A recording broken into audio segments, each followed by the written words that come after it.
Vem comigo. Tema de hoje. Ó Deus, me livre de ser arrogante. E nós vamos orar isso juntos, porque esse tema é uma oração. Então eu peço que você fale comigo. Vamos juntos? Ó Deus, me livre de ser arrogante. E eu quero estudar com vocês um livro da Bíblia inteiro. Como não vai dar para fazer a leitura dos seus 4 capítulos, eu vou contando a história do texto aqui do profeta Jonas. Mas eu começo com a leitura da introdução do texto. Acompanhem comigo aqui nas telas. Jonas capítulo 1, do versículo 1 em diante, diz assim: A palavra do Senhor veio a Jonas, filho de Amitai, com esta ordem: Vá depressa à grande cidade de Nínive e pregue contra ela, porque a sua maldade subiu até a minha presença. Mas Jonas fugiu da presença do Senhor, dirigindo-se para Tarsis. Desceu à cidade de Jope, onde encontrou um navio que se destinava àquele porto.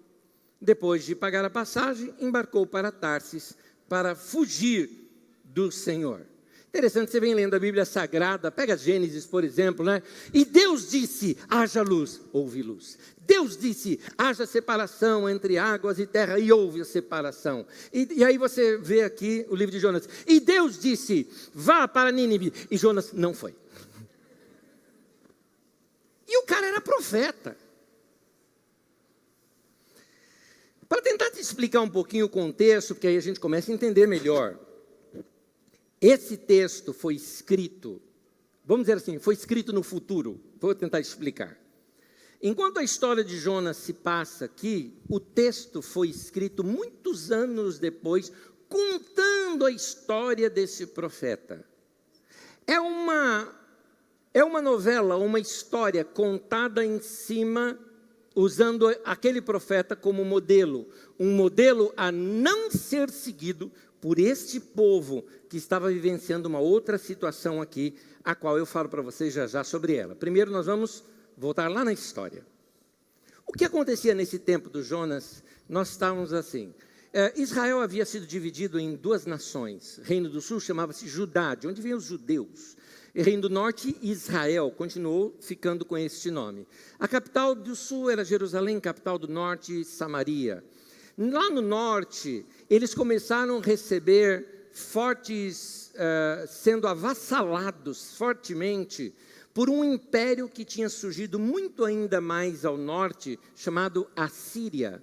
A Assíria, ela veio dominando e ampliando seus territórios e dominando diversas cidades e jogou aquele reino do norte quase que na miséria de tantas conquistas que ela foi fazendo no reino do norte.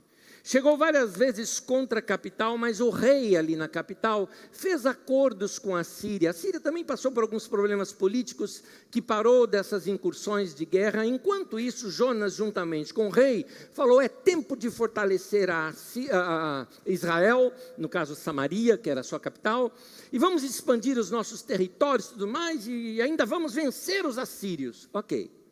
Deus chega para Jonas e fala, Jonas, os assírios, Nínive era a capital da Síria, uma das capitais. Os ninivitas, eles estão fazendo tudo errado. E a maldade deles tem chegado até mim. Eu imagino Jonas, é isso mesmo, Deus. São ruins. Mata tudo, Deus. Deus falou, não. Eu queria que você fosse lá pregar, para que eles se arrependam e mudem de vida. Aí o Jonas, não, peraí. Eu quero que eles morram. Não, mas eu não vou matá-los. Eu quero que eles sejam salvos. Deus chega para Jonas e fala, vai para Nínive. Ele foi para o outro lado, falou, não vou. Quando ele desceu lá para o litoral, pegou um navio. No meio do mar, lá vem uma tempestade.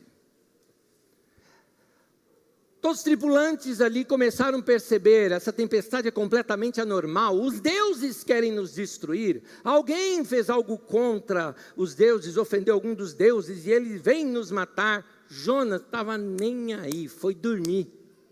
E o povo todo, cada um orando pelo seu Deus, querendo solução do problema. Quando não achavam a solução do problema, vamos tirar sorte, e sobre quem cair, esse é o nosso culpado. E caiu sobre Jonas. Mandaram lá pegar o Jonas e falaram: o que você aprontou com teu Deus, que ele vai matar todos nós?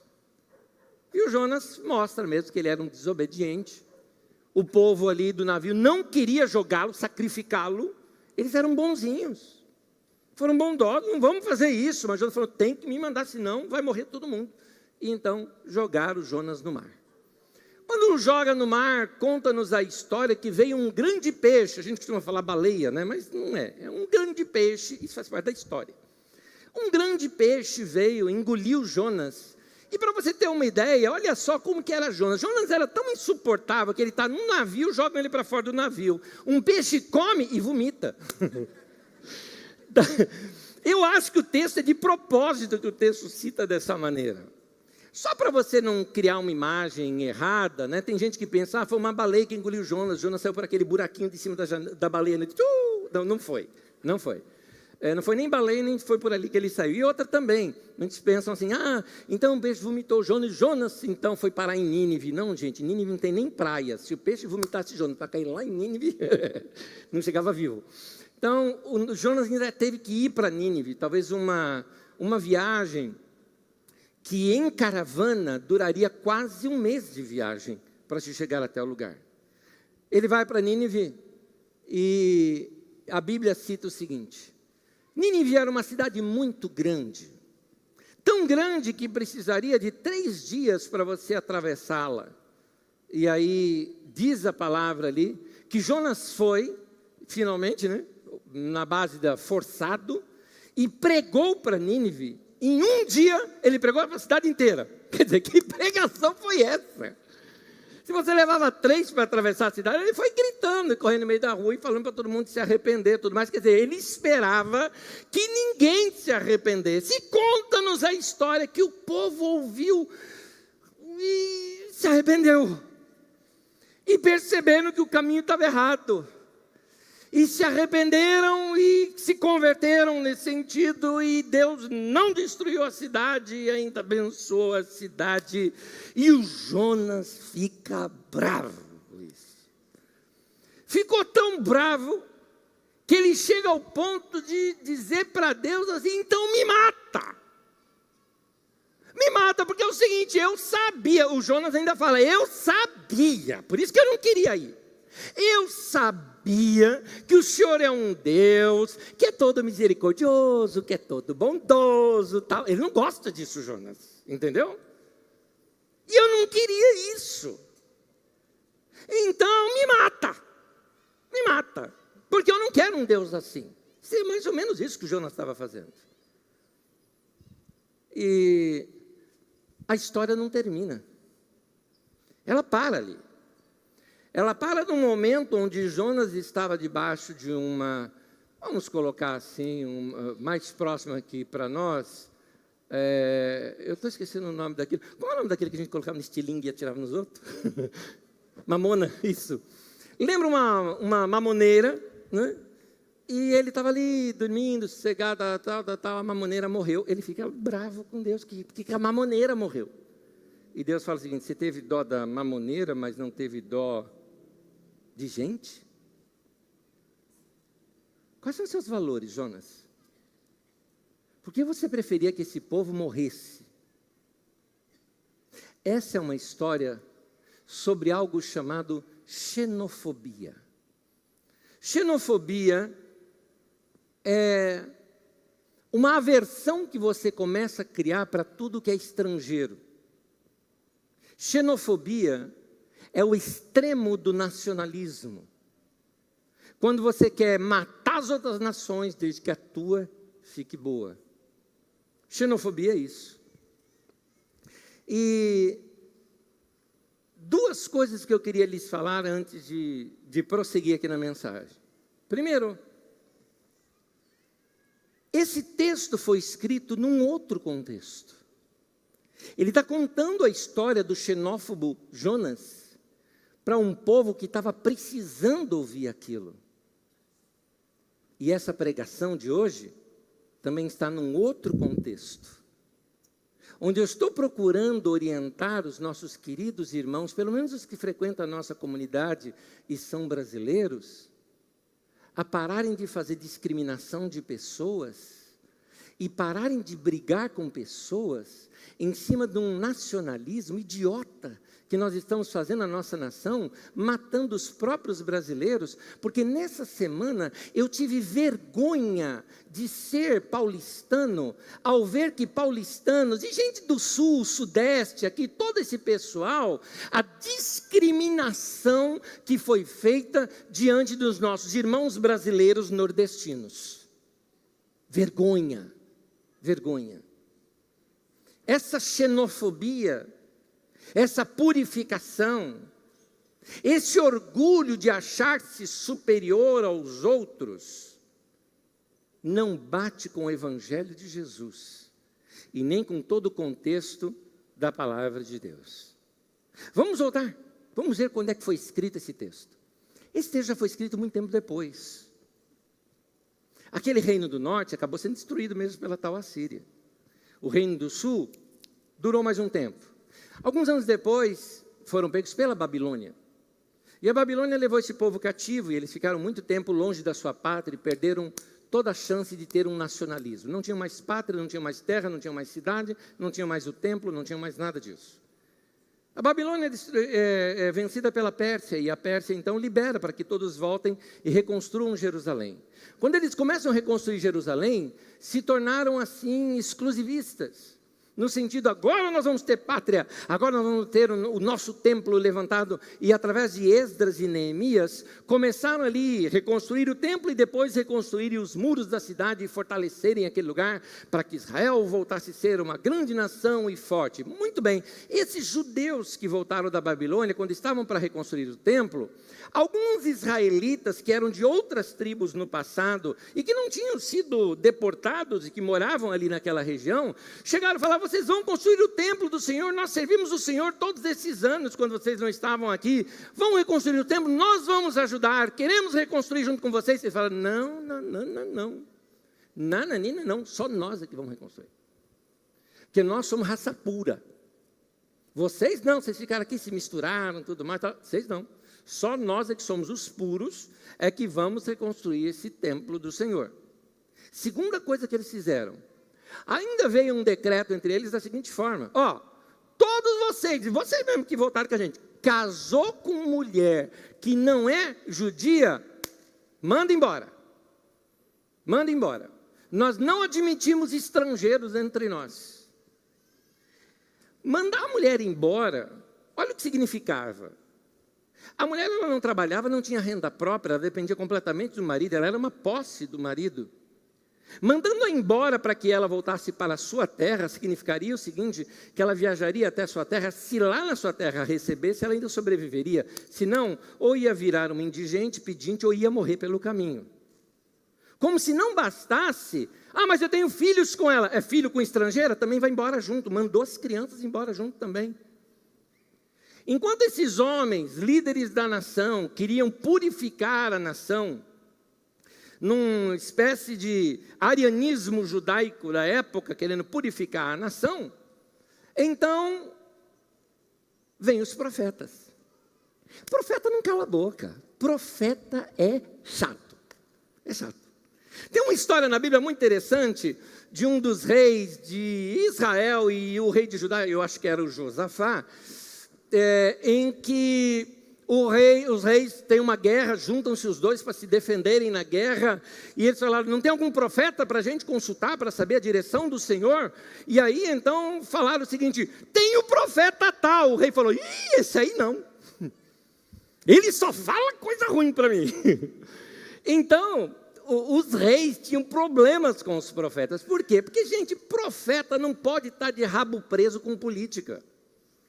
Profeta não pode estar de rabo preso com o rei. Porque o que acontece? Todas as vezes que o rei, ou a liderança, ou a área política tomar alguma atitude extrema, lá vai o chato do profeta falar: não está certo isso, volta para cá, isso aqui está demais, isso aqui passou do ponto. E isso é sabedoria.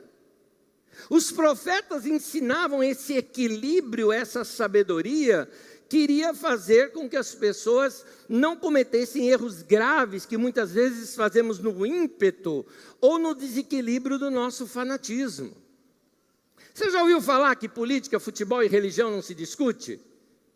Só ouviu, né? Porque o que a gente mais vê hoje em dia é o povo discutindo sobre isso. Pois bem, futebol, religião ou política em demasia traz desequilíbrio e fanatismo.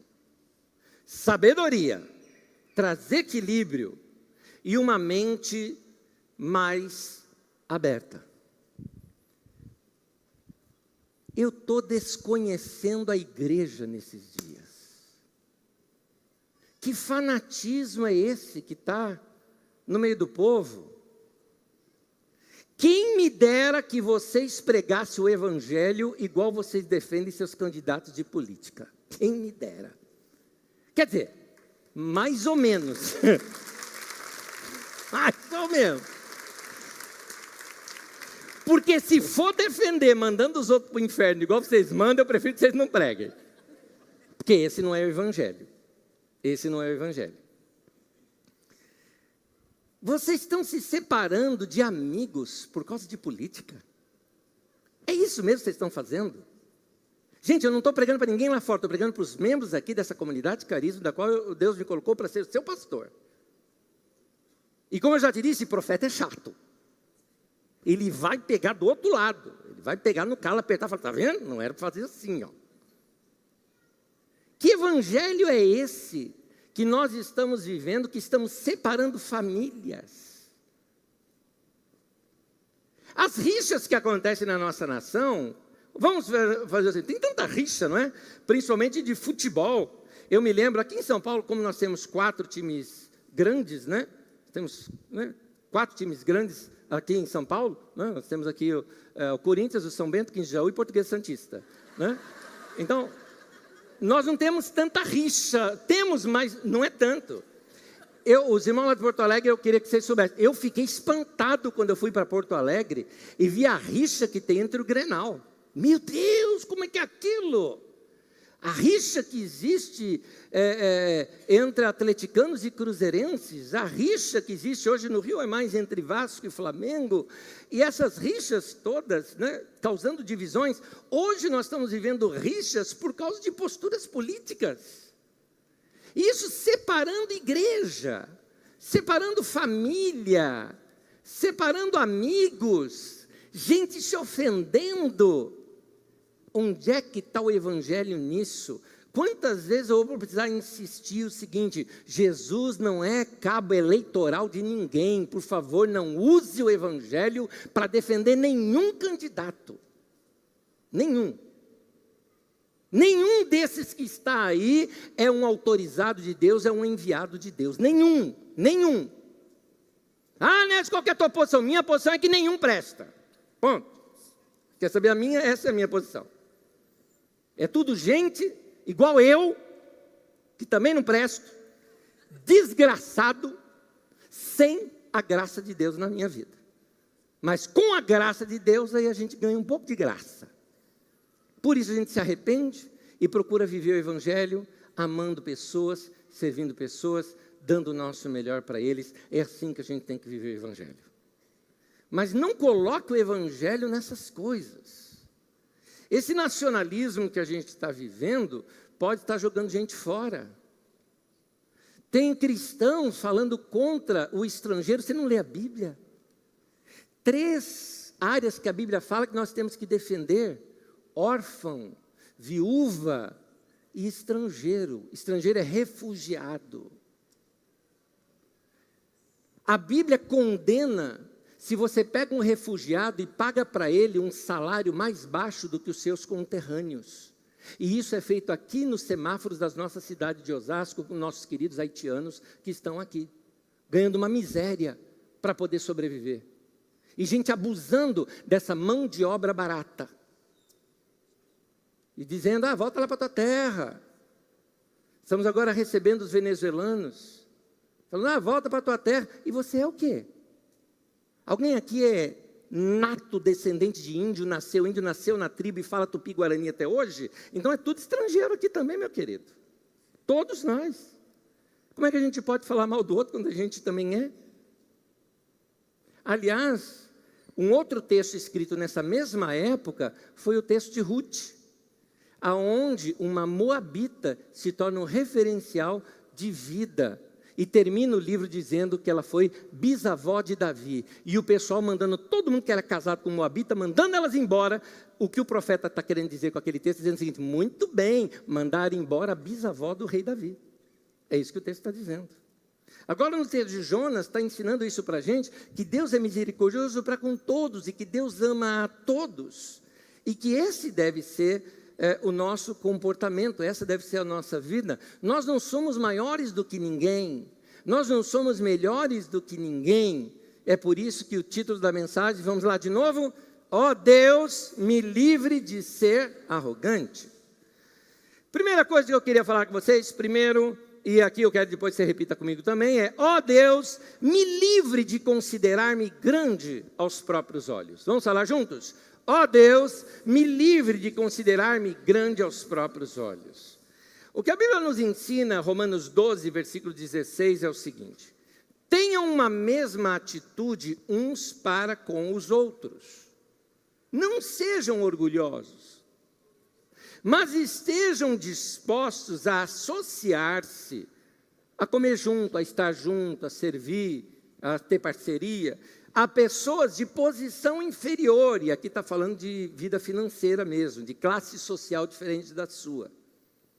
Não sejam sábios aos seus próprios olhos. O que o texto está querendo nos ensinar é que a nossa atitude deve ser a mesma para com qualquer pessoa. Eu não posso mudar o tratamento com alguém só porque o cara está de acordo comigo. Como eu disse aqui no domingo passado, eu disse que hoje em dia, parece que a gente está todo mundo querendo ficar na porta do céu. A hora que começar a chegar a turma, você começa com o questionário. Qual era a sua opção sexual? Você votou em quem? Depende, aí entra ou não entra. Essa atitude arrogante precisa ser tirada da gente. Nós temos que tratar bem todas as pessoas, não importam se são iguais ou diferentes da gente, se pensam diferentes da gente. Devemos tratar da mesma maneira, com o mesmo amor. Não podemos tratar a pessoa diferente por classe social.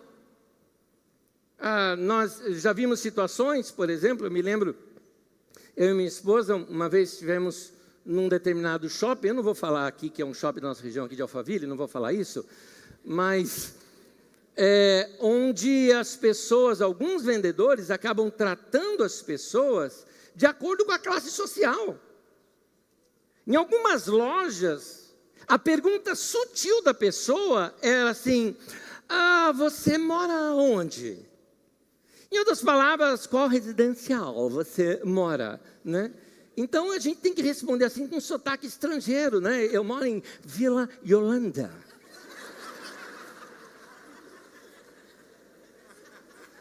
Vila Yolanda é famosíssimo. Se você digitar na Wikipédia, seu bairro tem na Wikipédia, o meu tem. Porque lá nasceu um dos grandes líderes da nossa nação, chamado Marcola. Está lá, nascido em Vila Yolanda, líder do PCC. Tem PMDB, PT, PC, PSDB, tem PCC também. É um partido. Aliás, tem 2 líderes do PCC lá, né? O Marcola, que não é Curitiba, mas está em outro lugar preso. E tem o pastor da comunidade Carisma, PCC também, olha lá. Viu?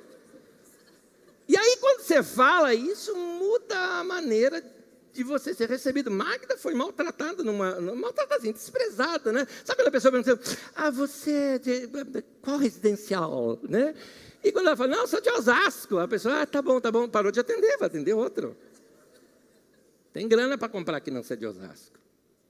Então, Essas atitudes que são muito comuns aqui na nossa região paulistana,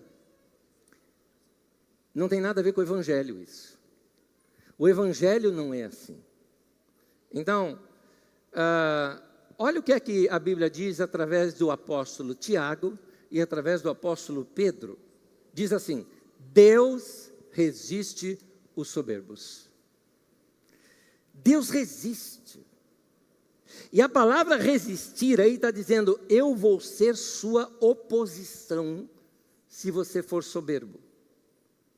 A palavra aqui usada quando fala de oposição, de resistir, de resistência, vai nos lembrar uma outra palavra que Deus fala para um profeta que se vendeu. Aquele profeta que se vendeu por dinheiro, seu nome era Balaão.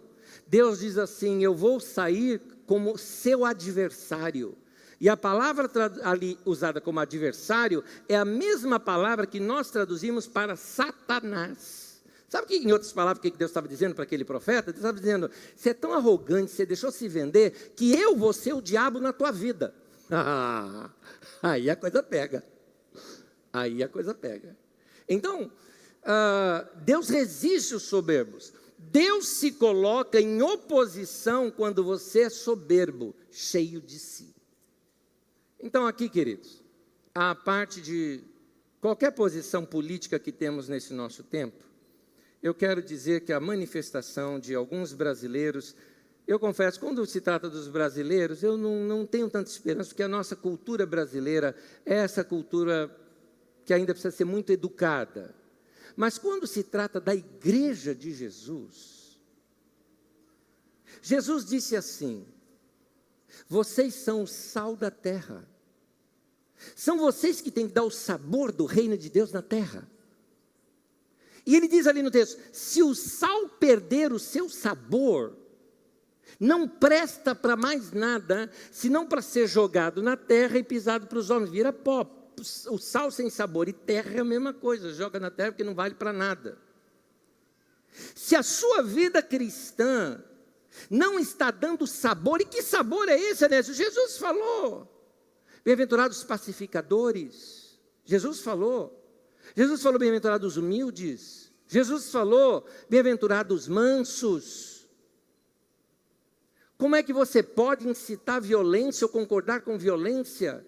Como é que você pode ser violento nas suas palavras com alguém? Como é que você pode tratar mal alguém simplesmente porque pensa diferente de você? Cadê o sabor desse sal? O que aconteceu com a igreja?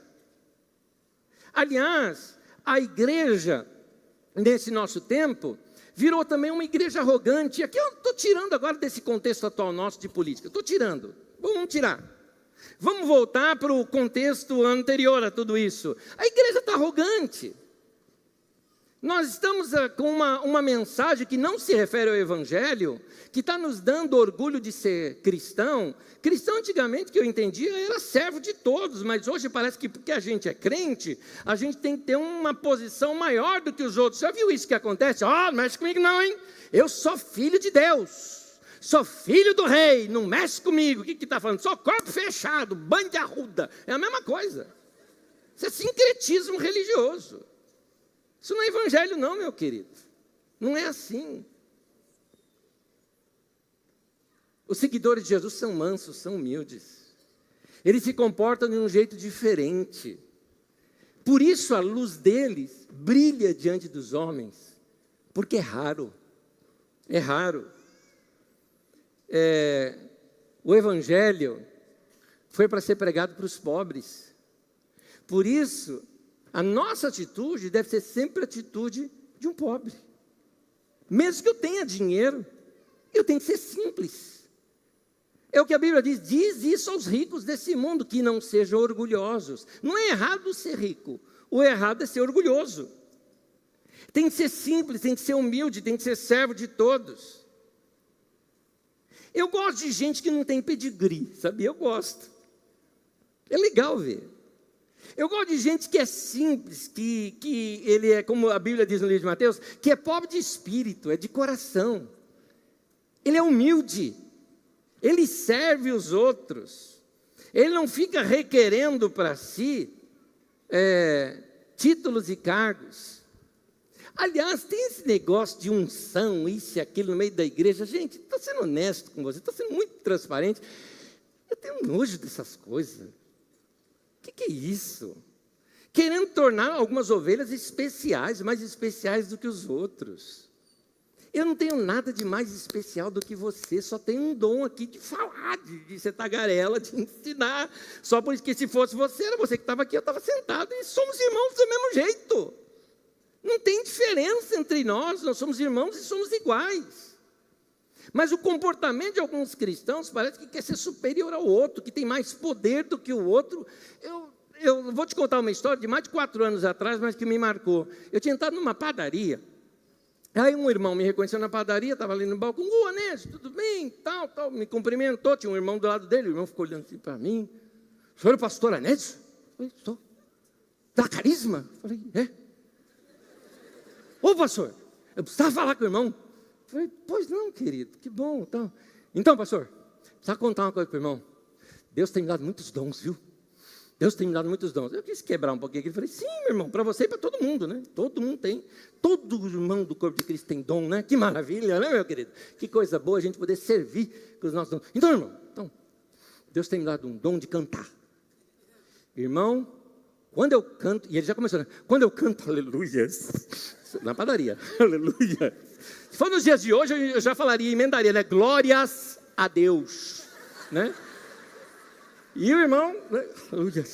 E quando eu canto, irmão, assim, o povo é curado. O Espírito Santo se revela. E Deus está me falando para eu ir cantar lá na sua igreja. Falei, claro, meu irmão. Domingo que vem você já vai. E assim, só vou te explicar como é que é lá. Lá é assim. Grupo de música começa a tocar, aparece as letras ali na tela e todo mundo canta. Pode cantar também. Junto com todo mundo. Não era bem o que ele queria. Mas essa atitude de superioridade, onde é que a gente aprendeu isso? Gente, como eu disse aqui no domingo passado, vamos baixar a bola? Não estamos com essa bola toda, não. Nós não estamos com essa bola toda, não. Nós estamos aqui para servir uns aos outros. Paulo, que era apóstolo, falou, eu sou escória do mundo. E a gente se achando alguma coisa. Jesus, que é o nosso mestre, falou, eu vim para servir, não vim para ser servido. E a gente querendo que o mundo nos sirva. Vamos mudar de atitude. Essa é a atitude que a gente espera de um povo que se diz sal da terra e luz do mundo. Amém? Vamos rever? Primeiro, o título de hoje, ó Deus, me livre de ser arrogante. Primeiro, ó Deus, me livre de considerar-me grande aos próprios olhos. E segundo, ó Deus, esse que tem que ter coragem para falar, tire a maldade do meu coração. Vamos falar junto aqueles que acham que assim como eu, que de vez em quando tem uns bichos feios lá dentro, então você ora junto comigo isso agora. Ó Deus, tire a maldade do meu coração.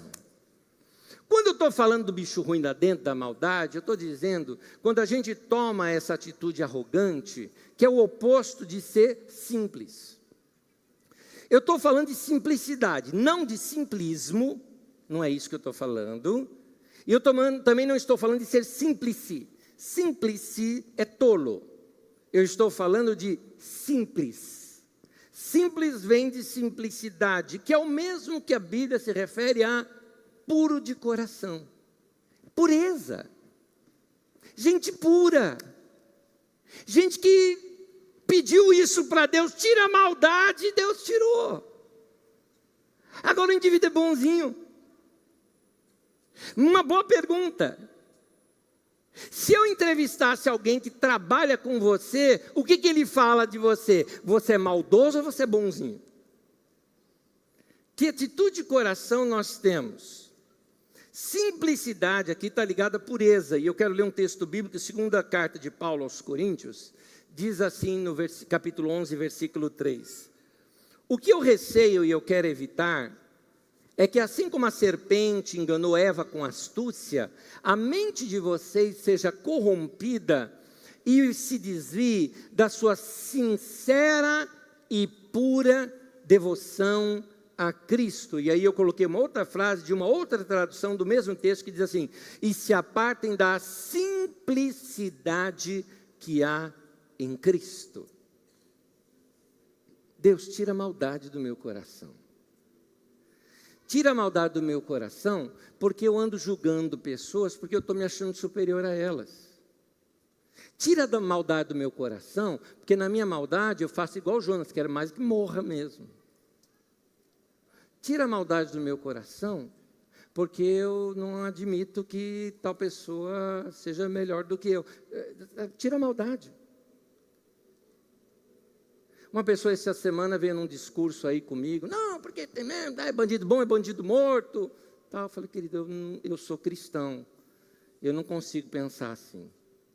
Aliás, eu acho que o cara, até no último momento, lá na cruz, teve uma chance, e no centro do cristianismo, me mostra Jesus salvando um ladrão. Ah, você fala isso, que você nunca passou por isso. Você falou, você está falando com um cara que foi sequestrado. E que me tornei amigo dos caras. E que depois eu estava tanto rindo dentro do carro com os caras, que você passar de casa, você achava que eu estava reunido com meus amigos.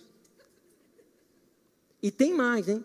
Quando terminou o meu sequestro, porque eu fiz o que eles queriam lá que eu fizesse, ainda ganhei presente. Você já ganhou presente de sequestrador? Eu ganhei. Você lembra, Magda? Ganhei uma camiseta suja, que era o jeito que eu... Era novinha, que eu que sujei. Gente, a camiseta, tá? Vamos pensar em outra coisa. Mas assim, eu cheguei até a usá-la depois, só para lembrar, já oro por ele. Agora, tem que chegar para Deus e falar, Deus, tira a maldade do meu coração. Eu te perguntei domingo passado, você ficaria chateado se Deus salvasse algumas pessoas? Porque tem pessoas que você quer que vá para o inferno. Chega para Deus e fala, Deus, tira a maldade do meu coração. Não, mas tem gente que não presta. Pois é. O que você diria de uma mulher que ela pegou o marido de outra, abandonou e pegou o marido de outra, abandonou e pegou o marido de outra, abandonou e pegou o marido de outra, aí abandonou e pegou o marido de outra. Aí fez de novo isso. Aí ela está batendo papo com Jesus. E Jesus fala, vai chamar teu marido. Ela já estava no sexto, ela falou, eu não tenho marido. E Jesus elogia. Ele falou, você é verdadeira. Você é verdadeira. Você pode ser sirigaita, mas você é verdadeira. Porque o marido que você tem não é teu, você já teve 5. Essa mulher foi a primeira convertida dos samaritanos. E foi ela quem pregou o evangelho aos samaritanos primeiramente. E um grupo de samaritanos passou a seguir Jesus por causa da pregação dessa mulher. Gente, desculpa o termo aqui, gente ruim, mas o que eu quero te dizer, dentro da nossa visão, é gente ruim, né? Gente ruim pode mudar. Deus pode mudar gente ruim. Pensa num gente ruim aí. A mulher do teu ex pode mudar.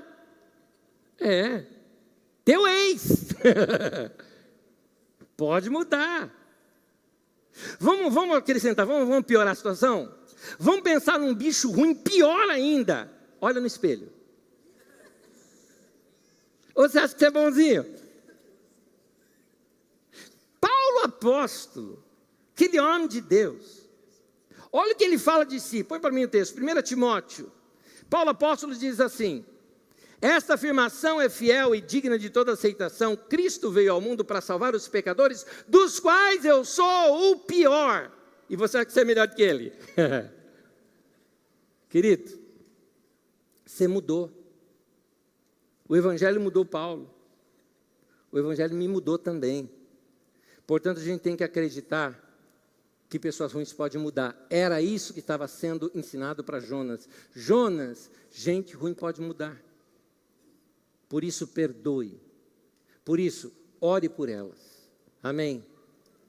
Eu sei que falou um amém mais fraquinho assim, amém, amém, tudo bem. Revisão. Ó Deus, me livre de ser arrogante. Me livre de considerar-me grande aos próprios olhos. Ó Deus, tire a maldade do meu coração.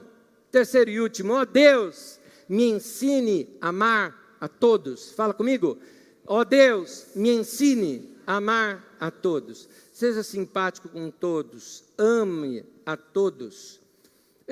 Nessa história toda aqui contada de Jonas, é interessante, aqueles que não serviam a Deus eram abertos e simpáticos. Os marinheiros se recusaram a tirar Jonas num primeiro momento. E o Jonas indo dormir, sabendo que o problema era dele, não estava nem aí se o barco afundasse. E um detalhe é que esse povo presta louvor a Deus depois. Os ninivitas, eles ouviram a pregação, levaram a pregação a sério, se arrependeram e mudaram. Só Jonas é que fica fechado, e esse que era o profeta. Que contraste é esse, não é? Pois bem, quem escreveu esse texto, escreveu exatamente para contrastar aquela religião daquela época. Era um contraste muito forte com esse exclusivismo religioso daquele tempo, onde eles se consideravam especiais, os eleitos de Deus, mas com uma atitude para com estrangeiros, muito semelhante àquela de Jonas. Por isso vem a palavra, essa palavra de sabedoria dada por profetas, para que esse povo se arrependesse e mudasse. E eu te pergunto, como é a sua atitude para com os que são diferentes de você? Como você age com alguém que pensa diferente de você? Você seria capaz de pregar o evangelho para essas pessoas? Lembrando a você que quando eu falo pregar o evangelho, eu não estou falando de fazer um monte de declaração para a pessoa. Eu estou falando de você amá-las e viver de tal maneira que elas se sintam tão amadas que ela comece a entender o amor de Deus através do seu amor por elas. Eu vou terminar lendo um último texto. Fique em pé comigo, por gentileza. É o último texto, última palavra, uma das últimas palavras de Jesus para os seus discípulos, quando a gente fala, prega o evangelho a toda criatura, né? Eu peguei aqui numa outra tradução para você entender melhor o texto. Marcos capítulo 16 diz assim: vão pelo mundo todo e preguem o evangelho a todas as pessoas.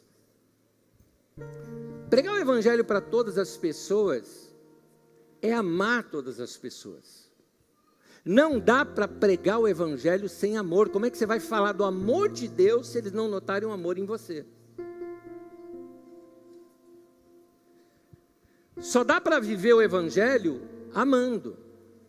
Mais uma frase para você. As pessoas percebem se você as ama, mesmo que você não lhes diga uma só palavra. Por isso, quando eu falo pregar o evangelho, eu estou falando que as pessoas vão notar no teu olhar, na sua maneira de tratar, que você as ama e você as recebe. E eu te pergunto, como você trata as pessoas que são de uma religião diferente da tua? Quero saber se você as ama no olhar. Como você trata uma pessoa que pensa politicamente diferente de você? Essa palavra é importante para nós do Brasil nesse tempo. As pessoas vão saber isso no seu olhar. Como é que você trata uma pessoa que tem uma opção sexual diferente da tua? Gays, lésbicas, como é que você trata essas pessoas? Você trata com diferença? Eles se sentem amados por você no seu olhar? Como é que você trata gente que você não suporta? Um corintiano, por exemplo. Como é que você trata? Tem que amar, tem que amar. Tem que amar todos. Nós temos que amar todas as pessoas. E essa é a forma da gente pregar o evangelho. Eu termino com a frase de Francisco de Assis, que diz assim: prega o evangelho o tempo todo. Se for preciso, use palavras. Mostrando que a pregação tem a ver com a maneira como a gente vive. Vamos dar as mãos e vamos orar?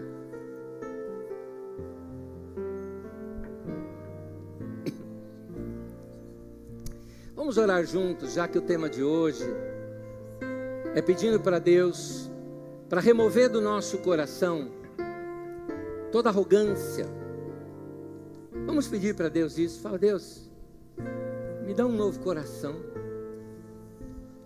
Me dá um coração diferente. Eu quero orar com vocês. Vamos fazer duas coisas: orar e cantar uma oração. Oremos. Senhor, eu te peço que o Senhor perdoe o meu pecado e o pecado dos meus irmãos. As tantas vezes que fomos arrogantes, nos considerando seres superiores aos outros, seja intelectualmente, economicamente, seja como for, seja religiosamente, seja politicamente. Perdoa-nos, ó Deus, essa arrogância. Tira esse bicho ruim de dentro de nós. Ajuda-nos a ser puros, limpos de coração, porque queremos ver o Senhor. Purifica-nos, Senhor. Ó Deus, dá-nos um coração diferente. Dá-nos um coração como o coração de Jesus, que mesmo na cruz diz: Pai, perdoa-lhes, eles não sabem o que fazem. Que possamos com a mesma sinceridade de todo o coração dizer: Pai, perdoa-lhes, eles não sabem o que eles digitam.